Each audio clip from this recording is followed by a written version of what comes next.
Fat Joe is known for his iconic hip-hop storytelling, but over the years, both fans and insiders have called him out for exaggerating or straight-up lying in some of his stories. Not too long ago, Fat Joe came out and said he lied in 95% of his rhymes. What did you think of that? He told the truth for the first time, that he's a liar. That you can't believe nothing that comes out of his mouth. He's a liar. Joe is pretty entertaining, He entertaining.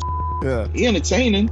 Especially when he lied, that's when he best entertaining. From his inconsistent tales about Biggie. I say stuff, Tim, and they always say I lie or I say too much.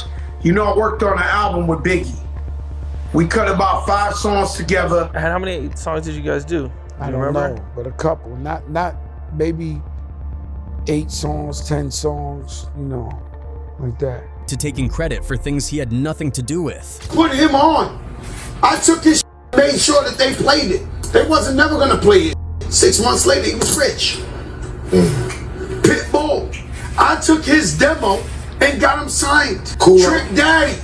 I took his and got him signed. When Fat Joe said that he discovered you and Pitbull, I think Fat Joe got to be older than me. I think because I go to forgetting things, but I don't hallucinate. I never hallucinated. Here are some times Fat Joe got caught lying on camera, starting with his claim about Tupac. Back in 1995, Fat Joe was on the radio talking about the infamous East Coast versus West Coast beef. During that broadcast, he said some things that allegedly caused tensions with Puerto Rican inmates who were loyal to him.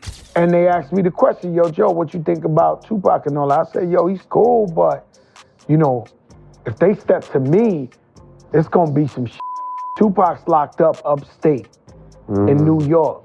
The Puerto Ricans hear that, and they're like, Poppy, Tupac got beef with Fat Joe. According to Joe, Tupac somehow got wind of the situation and personally called him from prison, asking for help dealing with a Puerto Rican inmate who was supposedly giving him trouble. I had a phone call from Greg Nice, who pretty much put me in the game, one of my brothers. He said, yo, Joe, I got Pac on the other line. I was like, Pac? Joe claimed they had a conversation, cleared the air, and that there was no animosity between them. He even said he sent a message to his guy, Charlie Rock LD, asking him to hold Pac down in prison. Tupac was like, yo, these Puerto Ricans is on me. Like, you said something in the radio. I don't got a problem with you, Joe. Like this, I know what's up, this. And so, you know, we sent the kite out to the Puerto Ricans and be like, nah. But in a recent interview, Tupac's cousin, William Lassane, shut that story down completely. He explained that while Fat Joe definitely had power with his Puerto Rican people, the idea that Pac needed his help just didn't make sense. I know he got strength with Puerto Ricans, his people. But as far as Tupac being in prison, and to call Joe to keep the Puerto Ricans off his back because they think that he got beef with Joe in the street or some. I don't know about that. According to Lassane, the people who ran the New York State prison where Tupac was being held were actually people who knew and loved Pac. But a lot of people who run the prisons in the New York State penal system are people that we know. They people that love us. They family members, man. He wasn't in a prison where people would walk all over him. On the contrary, he was surrounded by strong individuals who had his back from the moment he got there. Tupac wasn't in a prison where people was going to walk all over him. That wasn't going to be the situation. He was in prison with people who were strong. In fact, when Pac arrived, there were already people waiting with care packages, ready to look out for him, and Pac didn't even want their help. When he first got into Clinton, there were people already with care packages for him. Like strong people that is telling Pac, if you got problems, let me know. I'm gonna make sure that the COs know blah, blah, blah, and this and that. And Pac telling him, nah, that's all right. I don't need none of you guys to help me with nothing. I'm good. Lassane also pointed out that the only reason Tupac was taken out of the general population and put in segregation was because of his connections to these strong figures. The prison officials didn't want any potential incidents, so they separated him. The officers, knowing Pac's connection with some of the strongest people in Clinton, taking him out of population and putting him in segregation so that he don't incite anything. So the idea that some Puerto Rican inmate was pressuring Pac to the point where he had to call Fat Joe for help doesn't add up at all. That makes sense to you? That some Puerto Ricans is gonna put pressure on him So that Pac can call Joe, of all people? And that's just one of the times Fat Joe got caught exaggerating. Another recent lie that got exposed was about Big Pun. For years, Fat Joe has publicly claimed that he took care of Big Pun's wife and family after Pun passed. He said he gave Pun's wife money, tried to help her set up a business, and made sure she was good financially. After he passed, she had hundreds of thousands of dollars. I thought I did the right thing. She spent the money unwisely, right? She comes back and says, Joe, I'm doing bad again. We give her a check out of our pockets. We say, yo, we got to take care. But according to Gongu Gu Roach, a guy who specializes in helping artists and their families recover publishing money, royalties, and other earnings, that couldn't be further from the truth. You know, Joe was all over the radio basically saying, I gave her $750,000, I gave her $250,000, I told her enough's enough. Everybody bought it and believed it. It's all lies. In mediation, we had him admit that he never gave her a dollar in his life.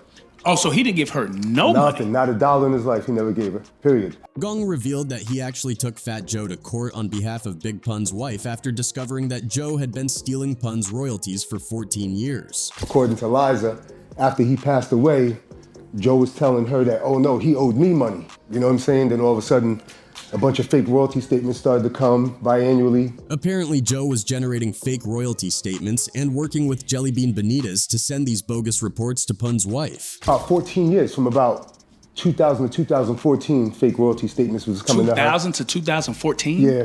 Joe used Jellybean Benitez as a publisher. Jellybean Benitez was Madonna's ex-boyfriend from the early 80s. He produced a bunch of Madonna records back in the early 80s. He remixed, he DJs now. According to Gongs, Pun's wife had tried using multiple lawyers before him, but none of them could get her justice. When he stepped in, though, he was able to take Fat Joe to court and expose what was really going on. One was super popular, was telling her there was nothing here, basically. Once I got the royalty statements, the same stuff that they had, it probably took me like a minute and a half to see the deception. I called her up, told her I paid for the case, paid for the auditor, took him to court. And here's where Fat Joe's lies really start piling up. Not only did he claim he gave Pun's wife money when he actually didn't give her a dime, but he also went on interviews saying there was never a court case in the first place, when there absolutely was. Gonga even said he couldn't believe how easily people believe Joe's lies. He was on Drink Champs and other platforms basically saying, I went to court and the judge said, what are you doing here? And I walked out. He basically went on the platform saying that there was no court case. I don't understand. Gongu also revealed that when a Big Pun movie was in the works, the people behind it wanted Fat Joe involved to use his influence and connections to help push the film. We were trying to do a Big Pun movie and stuff like that, right? And basically, we were like, hey, let's get Joe involved. You know what I'm saying? Because it's going to be bigger with Joe. If you do it without Joe, Joe Joe can get all these other people involved. But according to Gongu, Joe allegedly refused to help unless Pun's wife publicly stated that he never stole from her. Of course, she refused, because he did steal from her. But he was basically saying like, well, if you go on Instagram or if you go out there and tell publicly that I never stole from you, then I'll work with you. Otherwise, I'm not working with you. She's like, why would I do that? You stole from me. So at this point, Fat Joe isn't just a liar, he's also a thief. And somehow people keep eating up his stories like they're the truth. He was in mediation. He basically said that he never gave her a dollar, zero. So the $750 he was talking about, he lied. The $250 he's talking about, he lied. As you see now, people are starting to see that he lies a lot, but I don't understand why nobody reprimands him. Another prime example of his ever-changing stories is about his involvement with Biggie Smalls. Back in 2023, Joe appeared on Cam Capone's platform and dropped a bombshell. He claimed that he and Biggie had worked on an album together, recording 8 to 10 songs. According to Joe, the project was scrapped and most likely destroyed because it was so disrespectful, full of disses aimed at Tupac. We made a bunch of songs, you know what I'm saying? But they was like really disrespectful and hateful, and so he died and Tupac died. They might have burnt to be honest with you, because it was distasteful. You know what I'm saying? After the fact. And how many songs did you guys do? I don't know, but a couple. Not maybe 8 songs, 10 songs. Like that. Now, at first glance, it might seem believable. Joe and Biggie did have a documented relationship, but fans weren't buying it, and here's why. Joe's own words don't seem to add up. On Vlad TV in September 2018, he told a completely different story. During that interview, Joe said he and Biggie had been working on an album but only recorded 4 songs. He even mentioned that Puffy and the Hitmen were involved as producers. Fast forward to March 2021 when Joe was live with Swizz Beatz and Timbaland, and suddenly the number jumped to 5 songs. I say stuff, Tim, and they always say I lie or I say too much. You know, I worked on an album with Biggie. We cut about 5 songs together. Now, okay, 4 to 5 songs? That could just be a simple mix-up. But 8 to 10? Fans were quick to call cap, joking that maybe Biggie had come back from the grave to hit the studio for those extra tracks. The inconsistencies in Joe's story had people scratching their heads. In December 2021, Lil Cease sat down with Vlad TV and shared some revealing insights about Biggie's feelings toward Tupac and diss tracks. According to Cease, Biggie was adamant that he didn't want to fuel the beef further and made it clear to Junior Mafia that recording diss tracks was off limits. He even warned them, saying, "If any of you guys record this track, I'm no longer messing with you." That's how strongly Biggie felt about staying above the fray. Cease claimed that no one in the crew went against Biggie's wishes, which speaks to how much weight Big's opinion carried. Then, in January 2022, Cease appeared on The Art of Dialogue and gave more context, this time directly addressing rumors about Biggie and Fat Joe allegedly working on an album together. Cease, who was with Biggie almost every day, shut those rumors down, saying he had never heard of Biggie recording songs with Fat Joe. He explained that while he might have overheard Big and Joe discussing the possibility of collaborating, no actual tracks were ever recorded. I've seen an interview from Fat Joe, and he said that him and Biggie was working on an album together, and he said that they had a whole lot of Tupac disses on the album. How you feel about him saying that? I don't think so. I'm sure I was around for a lot of stuff. And I didn't hear none of that at all. Cease also made it clear that Big wasn't the type to create full-on diss tracks aimed at Tupac. He might throw in a subliminal jab here and there, but a full-on diss wasn't his style. Ultimately, Cease expressed doubt that such an album or even a collection of songs existed. Interestingly, there's a rumor about a clip that allegedly surfaced on World Star Hip Hop a few years back, where Diddy himself addressed the claims of an album between Biggie and Fat Joe. Supposedly, Diddy said he had no knowledge of such a project, making it impossible to confirm or deny its existence. However, since the actual clip can't be found, it's become one of those stories lost in the ether of hip-hop lore. Fans remain skeptical, though, since Diddy is known for being all about his money. It's hard to believe he'd let any of Biggie's unreleased material, especially during an era where posthumous releases were booming, sit and go to waste. On the other hand, if the alleged tracks were full of Tupac disses, it's also understandable why Diddy might have shelved them to avoid further controversy.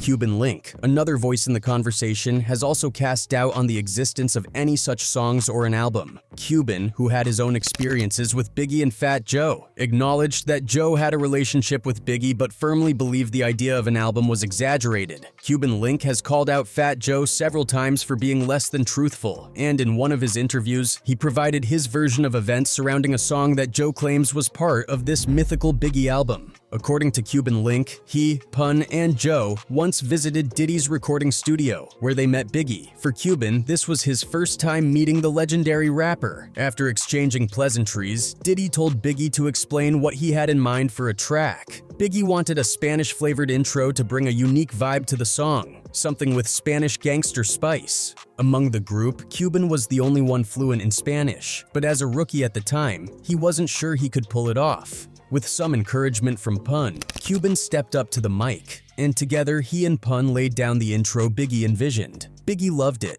and hyped them up for their contribution. Then Fat Joe jumped on the mic to add his own flair to the track. He said, Puffy told Big, hey, yo, tell them what you want from them so they could do it in the studio. You know what I'm saying? Maybe they could do it. You know, because you say you wanted some Spanish. You know what I'm saying? And, Pun and Joe, was there. And Pun looked at me once we heard Biggie say, now, I was the rookie at the time, real rookie, like, to do this. So they both put me to do this. So me and Pun went, and he told me, yo, the twin, take the lead. So then after me and Pun went and did our stuff, Biggie was like, yeah, he was hyped up. Then Joe went in there and he put his spice on top on a separate track by himself. Here's where things get messy. Cuban Link claims that Fat Joe is now taking credit for the Spanish intro that Cuban and Pun created. He alleges that Joe is using a snippet of this track to push the narrative that he and Biggie recorded an entire album together. He used that little snippet right there to sell the fact that he did an album with Biggie. Incredible liar. Disgusting. Cuban sees this as a blatant exaggeration and has been vocal about calling Joe out for it. For Cuban, the truth is simple. There was no album, just a single track with a collaborative vibe in the studio. But Fat Joe's controversial stories about Biggie and Tupac aren't the only things stirring up drama. In 2022, he sat down for an interview and made another bold claim, this time saying he was responsible for getting Trick Daddy and Pitbull their record deals. Put him on. I took his made sure that they played it. They wasn't never gonna play it. 6 months later, he was rich. Pitbull, I took his demo and got him signed. Cool. Trick Daddy, I took his and got him signed. However, that didn't sit well with Uncle Luke, who wasted no time calling Joe out on Instagram. Luke, a Miami hip-hop pioneer, set the record straight with a detailed response saying, "I love Joe, but I find this very interesting because I discovered Trick Daddy. He did his first song with me as soon as he got out from being locked up, and he stayed with me. I also discovered and signed Pitbull to the platinum-selling Luke Records label. He did his first songs with me. Because I'm from Miami, I felt the importance of signing a Cuban rapper, so I discovered him off of battle rap tapes. Maybe I'm missing something here. I do have the receipts. By the way, because you don't see me in all the videos and birthday parties, yes, I found DJ Khaled on Underground Radio Mix 96 and brought him to mainstream radio." Luke's response was backed by none other than NFL legend Deion Sanders, who chimed in with a comment that added fuel to the fire. "Tell them, hero. Sometimes they forget. Luke always been that dude. He was one of my heroes and still is. Y'all have no idea what this man fought for. The music you listen to today is because of his heart, conviction, and willingness to fight for what he believed in." After the backlash, Fat Joe went live with Uncle Luke to clarify his statement, but the explanation left fans cringing. Joe tried to backtrack, saying he wasn't claiming to have discovered Trick Daddy and Pitbull, but that he was the catalyst for getting them signed. However, the video showed Uncle Luke looking visibly confused and skeptical as Joe attempted to explain himself. Fans were quick to call out Joe, pointing out how disjointed and unconvincing his explanation was. Now, I know you discovered Trick. I know you discovered Pitbull. I never said I discovered them. Luke, I took his demo out of love for hip-hop. Even Trick Daddy weighed in on the situation. In his view, the idea of an East Coast rapper like Fat Joe helping a Miami artist get a deal didn't make sense, especially back in the day when there was significant tension between East Coast and Southern rappers. Trick stated plainly, there was no Southern artist that was doing any kind of work or had affiliations with the East Coast rappers because they weren't on good terms. So for him to think that somebody from the East Coast would go get a brother from the South, let alone Miami, and take his music to go get him a deal with no points or strings attached, I don't see that happening. Like I say, I love Fat Joe, love him like a brother. I believe that he loved me like a brother. As far as him hearing about me or hearing my music and taking it to somebody to hear it, probably did.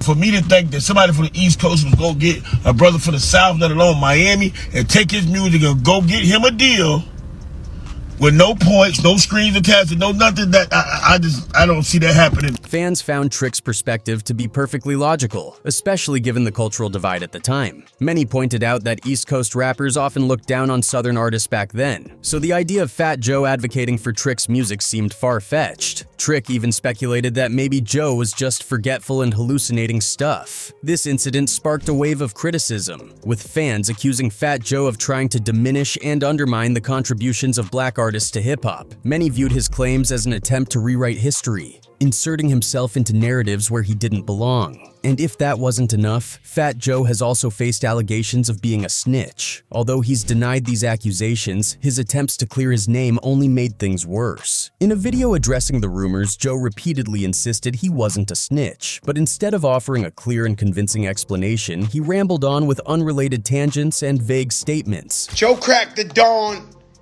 Has never been a rat in his life, has never told on a person in his life. I kill myself before I tell on somebody. It's about love or hate.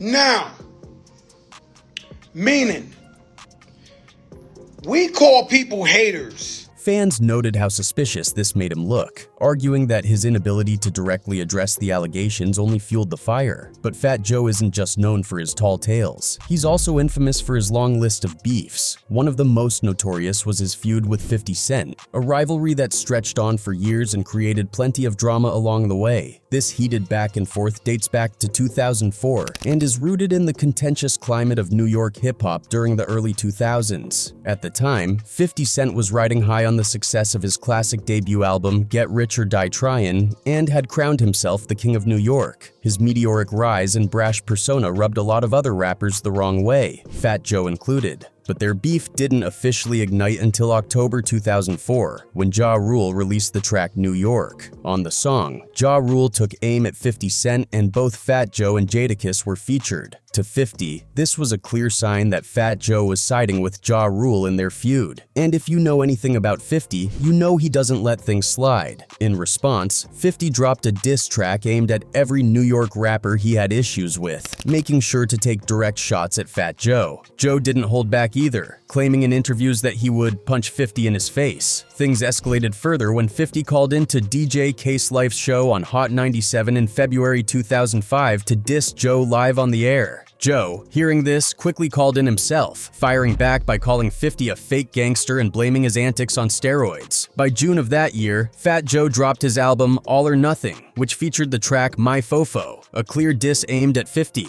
The tension came to a head at the 2005 MTV VMAs where both rappers were present. During his speech, Fat Joe made a jab, saying, "I'd like to thank G-Unit for all the police protection tonight," implying 50 Cent was working with law enforcement. I like to tell the people home, I feel so safe tonight with all this police protection courtesy of G-Unit. 50, never one to let an insult go unanswered, clapped back during his performance, cursing Joe out on live TV alongside Tony Yayo. That show is man. Boy. What? And all the niggas is Fat Joe later claimed this incident cost him a sneaker deal with Jordan, a loss he estimated at $20 million. Later that year, 50 Cent released Window Shopper as part of the Get Rich or Die Tryin' movie soundtrack. He didn't stop there. He dropped an alternate version of the song to take shots at Nas, Ja Rule, Jadakiss, and of course, Fat Joe. In 2008, the feud reignited when G-Unit released the mixtape Return of the Body Snatchers, featuring the track I'm Leaving, where 50 went directly at Fat Joe again. Joe responded by calling 50 obsessed with him in a video that surfaced online. That same year, Fat Joe released his album, The Elephant in the Room, and 50, Ever the Troll, dropped The Elephant in the Sand mixtape on the exact same day. The cover art and the title were entirely dedicated to clowning Fat Joe. To make matters worse, 50 publicly revealed Fat Joe's first week album sales, just 46,000 copies, and compared them to his mixtape downloads, which hit over 400,000 in the first week. Seizing the moment, 50 released a video titled Fat Joe's Funeral, where he mocked Joe's poor sales and claimed his career was dead. In 2009, Fat Joe released Jealous One's Still Envy 2, and 50 didn't miss the chance to troll him again. This time, 50 made a comedy video warning fans not to listen to the album, joking that it was so bad it sent him to the hospital. However, in 2012, the beef finally came to an end, but under somber circumstances. Music executive Chris Lighty, who had played a significant role in both their careers, tragically passed away. During their feud, Lighty had often urged them to squash the beef, but it wasn't until his funeral that they took steps to reconcile. Both 50 and Joe attended, and while they didn't exchange words at the service, they later shared a stage at the 2012 BET Awards during a tribute performance for Lighty. During rehearsals, the two finally made amends. From that point forward, Fat Joe and 50 Cent officially squashed their beef. Since then, they've been spotted together on multiple occasions, whether performing side by side or just hanging out. Although Fat Joe continues to be a respected figure in hip-hop, these missteps have certainly tarnished his reputation for some.